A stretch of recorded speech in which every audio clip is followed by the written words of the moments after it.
Hello guys, good morning. સ્વાગત છે તમારા બધાનું મસ્ત મજાના એક નવા વ્લોગમાં. તો નાસ્તા પાણી કરી લીધા છે અને જો તમને અરીસામાં અમુક માણસો દેખાતા હશે તો એ તમને ગુડ મોર્નિંગ કહે છે. Good morning Nirav.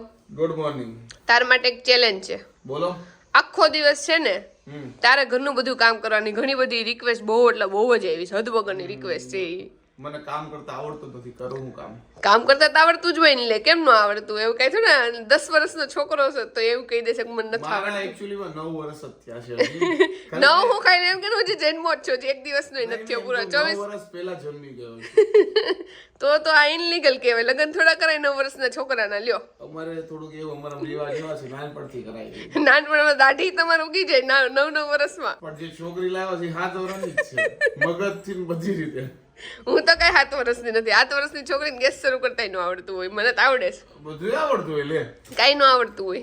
જો ભાઈ, અત્યારે આપણે નાહી ધોઈને મસ્ત તૈયાર થઈ ગયા છીએ અને એક વસ્તુની શાંતિ છે કે ઠંડી ઓછી છે એટલે નાવા ધોવા વાંધો નથી આવતો. બાકી વચ્ચે અમદાવાદમાં એટલી ઠંડી પડી હતી કે નાવામાં પ્રોબ્લેમ થઈ જાય યાર. એમ થાય કે નાવા જ નહીં જવું. સિમલા મનાલી અમદાવાદ બની ગયું હતું. તો જો આજની બપોરની રસોઈમાં દાળ છે, ભાત છે, હજી લોટ નહીં બાંધવાનું બાકી છે એટલે રોટલી છે અને લીલા વાલનું શાક છે. તો જો લીલા વાલ છે, થોડાક બટેકા નાખ્યા છે, થોડુંક ટમેટું છે, તેલ હજી મૂક્યું છે ગરમ થવા. તેલ ગરમ થઈ જાય એટલે આપણે વાલનું શાક વઘારના. તો જો ભાઈ, ફાઇનલી દિવસ આવી ગયો છે કે આજે આપણે જીમ જોઈન કરીએ છીએ. કારણ કે કેટલા દિવસથી જીમ છૂટી ગયું હતું એટલે આપણે જો ઠેલા બેલા તૈયાર કરી દીધા છે અને આજ તો પહેલો દિવસ છે એટલે બીજું કઈ કરવાનું છે ને, બેઝિક વોર્મઅપ કેવું કહે છે. પણ મેં કીધું ચાલુ તો કરીએ. જ્યારે પણ અમારા ઘરમાંથી કોઈ જીમ જોઈન કરે એટલે મમ્મી દાંત કાઢે. જોવા એ ક્યાં 2 દી જવાના કા મમ્મી? એમાં એવું છે, આમે કઈ કરતા નથી. મેં કીધું જીમ જાઉં ને તો થોડું ઘણું કસરત થાય, બીજું કઈ નહીં. હા બસ, બાકી વજન ઘટાડવા કેવી રીતે જતા કઈ વાંધો. શુભ કામ માટે પગે લાગી લે. હાલો ભાઈ, કેટલું આગળ વધી હવે મમ્મી? ના ના, ચાલુ તો કરીએ. જો ભાઈ, આજે પહેલો દિવસ જીમનો પૂરો અને ફી બી ભરવાનું હતું, રજીસ્ટ્રેશન કરવાનું થઈ ગયું અને બેઝિક વોર્મઅપ કર્યું છે. નકર પહેલા દિવસે થોડું ઘણું હાર્ડ કરીએ ને તો હલવાઈ જાય. હું 1 વર્ષ પહેલાંય છે ને આ જીમમાં જ આવતો અને પછી જીવનની ભાગદોડમાં જીમ છૂટી ગયો અને પાછું જોઈન કર્યું છે. હવે જોઈએ હવે કેટલું કરીએ છીએ. આ વખતે જીમ જોઈન કરીને છે ને મારો ગોલ એક જ છે કે શરીરમાં સ્ફૂર્તિ રહે. કારણ કે એવડી બધી આપણી ઉંમર થઈ જ નથી કે હજી આમ કામ કરો ને થાકી જાવ ને એવું બધું. કારણ કે કેવું થાય કે શરીરને સેજે મચક નો આપીએ ને તો શરીર હાવ ઠાકેલું ની ટાઈપનું રહે. એટલે મેં કીધું વજન ઘટાડવાનું સાઈડમાં રાખીએ, કારણ કે એની માટે ડાયટ ને બધું બહુ ઇમ્પોર્ટન્ટ છે જીમ કરતા પણ, જે અમારા થવા નથી કારણ કે અત્યારે લાઈફ એ રીતની હાલે છે. એટલે બધું વજન ઘટાડવાનો ગોલ નથી પણ સ્ફૂર્તિ રહીને એના માટે આપણે જીમ જોઈન કરીએ. કારણ કે વીકમાં એટલીસ્ટ આપણે 4 દિવસે જઈએ અને કલાક કરીએ તો સ્ફૂર્તિ રહે આપણા. એટલે મારો ગોલ આ છે. જો ભાઈ, રસોઈનું ટાણું થઈ ગયું છે અને બહુ દિવસ બાદ આપણા ઘરમાં બને છે મસાલા ઈડલી. બોલો ભાઈ, મસાલા ઈડલી, ચટણી અને સંભાર. નોર્મલ ઈડલી તો આપણે બહુ ખાઈએ છીએ પણ મસાલા ઈડલી આજ બને છે એટલે જામો પડવાનું છે ભાઈ. જો ભાઈ, સંભાર બનાવવા માટે મૈસૂરની દાળ લઈ આવ્યા છીએ. છાશ આવી ગઈ છે. મેડમ શું જોઈએ છે બીજું? બીજું બસ આટલી દાળ બનાવું તો તાર થઈ રહે ને એમ પૂછું છું. હા, આટલી દાળ તો થઈ જ રહે, થોડી ઘટશે પણ વાંધો નહીં આવે. વાંધો નહીં આવે ને તો આટલી બનાવું ને. હા, શું લાવવાનું બીજું બોલો?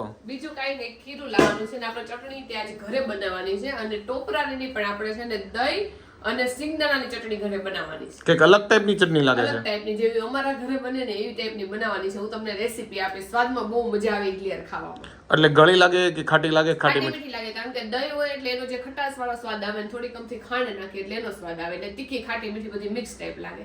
ઓકે, ચલો હાલો તો હું ખીરું લેતો આવું. તે આપણે છે ને પહેલા સંભાર બાફવા મૂકી દઈએ. તો હું સંભાર કઈ રીતે બનાવું છું ને એ તમને બતાવું. તો સંભાર બનાવવું છે ને તુવેર દાળ લઉં અને એમાં છે ને થોડીક એવી મસૂરની દાળ નાખું અને એ જ્યારે હું બાફવા નાખું તો એની અંદર જ એક ટમેટું અને એક કાંદો છે ને બાફવાની અંદર જ નાખી દઉં. એટલે ડાયરેક્ટ પછી ક્રશ કરું ને એટલે ટમેટા અને કાંદાનો સ્વાદ છે ને સંભારમાં અંદરથી જ આવે. તો જો દાળની અંદર મેં ટમેટું અને કાંદા બંને બાફવા મૂકી દીધા છે અને આપણે મસાલા ઇડલી કરવું છે ને એટલે આ જ કુકરની અંદર જો આપણે બટેકા લઈ લીધા છે તો આમાં જ આપણે છે ને બટેકા હોતન બાફવા નાખી દેવું. જો ભાઈ, જાડુ અત્યારે બટેકા ને એવું બધું બાફવા માટે મૂક્યું છે અને આ છે ખીરું બહારથી આવી ગયું છે ઇડલીનું અને ચટણી માટે જો ભાઈ દહીં આવી ગયું છે. અને ઇડલી ને સંભાર બનાવવા માટે મોટા શેફ આવી ગયા છે. કોણ છે શેફ મોટા? અચ્છા એવું છે, મને તો દેખાણા જ નહીં. તમને નંબર આવી ગયા છે, ચેક કરાવી આવો તો ખબર, તો તમને સેફ દેખાય. આ ચશ્મા વગર નથી દેખાતા તમને સેફ. મસાલા ઇડલીનો મસાલો તૈયાર કરવા માટે આ બધું મૂક્યું છે. હા, અને જ્યારે છે ને દાળ હારે આપણે બટેકા બાફવા મૂકીને ત્યારે હું છે ને 2 થી 3 વાર બટેકા હરખા ધોઈ નાખું, કારણ કે એની છાલમાં અમુક વાર છે ને રેતી ને એવું લાગેલું હોય તો એ ડાયરેક્ટ દાળમાં જાય. એટલે જ્યારે હારે બાફવા મૂકું ને બટેકા ત્યારે હું 2 થી 3 વાર ધોઈને પછી નાખું.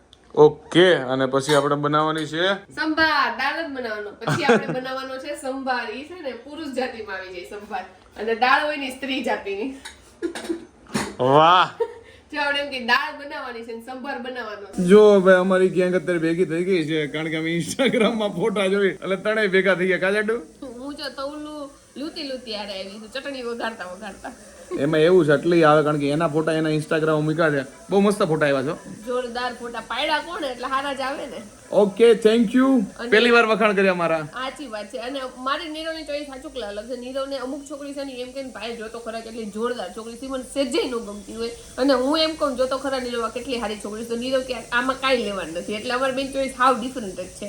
ખાલી એક બાબતમાં જ નીરવ સાચું કહે છે. નીરવ એમ કે પાયલ બહુ સારી લાગે છે, ખાલી એ એક જ વાતમાં આપણી બેન ચોઈસ મળે છે, બાકી નથી મળતી. એ આપડા ભાઈ માથા ઉપર મમ્મી બંદૂક મૂકે પછી સારું કેવું જ પડે ને. કા સાચી વાત ને? એટલે તો કે તને લાવ્યા છે જ્યાં પસંદ આવી. તો નકર તો અમારા ઘરે ન હોય ભાઈ. પણ એના કરતા નીરવ મને જેને પહેલી વાર જોયો છે ને એના કરતા તો અત્યારે હાવ એટલે હાવ અલગ છું. શું કેવું નીરવ? કારણ કે ત્યારે મારો વજન હશે. હવે ગૌડી થઈ ગઈ ટૂંકમાં. ગૌઢી તો તું થઈ ગયો છો, કે એવું નથી કે તું નાનો રહ્યો હું એકલી ગૌઢી થઈ. આપણે બે હારવાર જ થઈ, બેની હરખી એજ જ છે, એટલે એ તો કહેવાનું જ નથી આવતું. અને જ્યારે હું નીરવને મળી ત્યારે મારું વજન મે બી મને લાગે 39 કે 40 કિલો છે, અને અત્યારે હું 66 કિલોનું છું. એટલે કેટલા કિલો વજન વધ્યો? 26 કિલો. કેટલી ચેન્જ આવ્યો છે મારામાં, તમે વિચાર કરો. આમ જો કેટલા આપણે હાચવી. 26 કિલો વધી ગયો. હા, શરીર કેટલું વધી ગયું. એટલે જાડા થઈ ગયા છે, બે ગઢા ન થયા હોય, જાડા થઈ ગયા એમ. અને જાડુ પહેલા સારી લાગતી ને અત્યારે વધારે બ્યુટીફુલ લાગે છે. અને એ વાત સાચી છે મમ્મી, હું કેટલો તમારા છોકરા સાચું જો એનો વજન હારો વધી ગયો અત્યારે. તમને બે ને હું હાચવું છું એટલે. અમારા ઘરે ભાઈ ક્રેડિટ લેવાની વાત થાય છે, એકબીજાની ક્રેડિટ લે છે. અમુક વાર મમ્મી શું કે કહું ઈ કે અત્યારે કે ખાવાની કે કઈ ના પાડી, મેં કઈ રીતે ના પાડો મમ્મી, અમારે હાથે બનાવીને હાથે ખાવું હોય તો તમે કઈ રીતે ના પાડો કે આ બનાવીને ન ખાતા એમ. લે ભાઈ ઈ તો ખબર નથી નકર બધું ના હોય. અમુક સાસુ ના હોતા પણ કા ઈ તો મારા મમ્મી ની ભાઈ, ઈ તો હું કેવું મમ્મી મર્યાદિત બધું અમુક જગ્યાએ મર્યાદિત હોય બધું, અને આ આપણે તો બધી છૂટી છે, મોજે મોજ છે મોજે મોજ. હા, અને અત્યારે સમયમાં બધું મળે છે, સારું છે ને, જલસા કરો, ખાઓ પીઓ. કાઈ વાંધો નહીં, તમે બે વાતો કરો, હું ચટણી વધારી આવું. યસ મમ્મી જીતી ગયા આપણે જીતી ગયા. જાડુ હા, હવે તું તારી સ્ટાઇલમાં સંભારની રેસીપી આપી દે લોકોને કે તે સંભાર કઈ રીતે બનાવ્યો ક્વિક. તો જો આપણે મેં તમને બાફવા મૂક્યું ત્યારે બતાવ્યું હતું, ટમેટો ડુંગળી નાખ્યું હતું, પછી એને આપણે બ્લેન્ડર ફેરવી દીધું, અને એમાં છે ને આપણે મીઠું નાખ્યું છે, પછી જીરું નાખ્યું છે, થોડોક એવો ગરમ મસાલો નાખ્યો છે, અને એમાં હું છે ને ખાલી લાલ ચટણી જ નાખું છું, લીલું મરચું નથી નાખતો, એટલે આપણો સંભાર છે ને લાલ થાય. હવે એને છે ને આપણે રાઈ જીરા અને હિંગથી વઘારી નાખશું, ને એમાં આપણે વઘારમાં થોડીક જો કાંદા નાખશું, અને કાંદા મને ઓછા ભાવે ને એટલે મેં જો જરીક એવા જ લીધા છે, ઝીણા ઝીણા સુધારેલા. તમને વધારે ભાવતા હોય તો વધારે નાખી શકો છો, અને બટેકું આમાં નાખી શકાય, તો બાફેલું બટેકું મેં જરીક એવું જ નાખ્યું છે, કાંઈ બી નથી નાખ્યું, પણ આજ મેં નાખ્યું છે થોડુંક એવું. અને આ ચટણીની રેસીપી તો ચટણીની રેસીપીમાં જો પહેલા તો સૌથી પહેલા છે ને મેં તેલ ગરમ મૂક્યું હતું, પછી એમાં રાઈ જીરા અને લીલા લીમડાનો આપણે વઘાર કર્યો, અને પછી છે ને મેં લીલી મરચી નાખી હતી, અને સિંગદાણા શેકાઈ જાય ને પછી ગેસ બંધ કરીને ઉપરથી દહીં નાખી દેવાનું, અને ખાંડ ને મીઠું નાખવાનું, એટલે આપણી દહીંની ચટણી તૈયાર થઈ જાય. હું તો બહુ ખાઉં છું, મને ભાવે છે. આજે આપણે જોવું નીરવને ને બધાને ભાવે છે કે નહીં, એટલે આપણે માપણી બનાવી છે, કદાચ આ લોકો નો ભાવે તો હું એકલી ખૂટવાડ દઉં, બધાને ભાવે તો થોડીક થોડીક બધાય ખાવું. જો બટેકાનો મસાલો રેડી થઈ ગયો છે, અને અહીંયા ઈડલી ભરવાનું જો કામ ચાલુ થઈ ગયું છે. જો ભાઈ ઈડલીના ખાનામાં સૌથી પહેલા જાડુએ જો ખીરું નાખી દીધું છે, અને મસાલા ઈડલી છે એટલે વચ્ચે જો મસાલો નાખે છે, પાછું ખીરું નાખી દે. જો મસાલા ઈડલી રેડી થઈ ગઈ છે ને આપણે જમવા માટે બેસી ગયા છે. જો ઇડલીમાં તમને અંદર અહીંયા બહારથી જ જો મસાલો દેખાતો હશે, સાથે છે ચટણી અને સાથે ગરમા ગરમ સંભાર. કેવો છે ટેસ્ટ કયો તો ખરા? મસ્ત બની તો વાંધો નહીં મમ્મી. મસ્ત સુપર સુપર. જો બધાય ચાલુ કરી પપ્પા કેવી બની છે? બહુ મસ્ત, ચટણી બહુ મસ્ત બની. જો ભાઈ ચટણીના વખાણ થાય છે એટલે ભાઈ એક્સપેરિમેન્ટ તમારો સારો રહ્યો ભાઈ. અમે સિંગદાણાની અને દહીંની ચટણી હોય ને આમ તો ભાવે, પણ આપણે ઘરે પહેલી વાર બની છે. મમ્મી તમને કેવી લાગી? સરસ સરસ.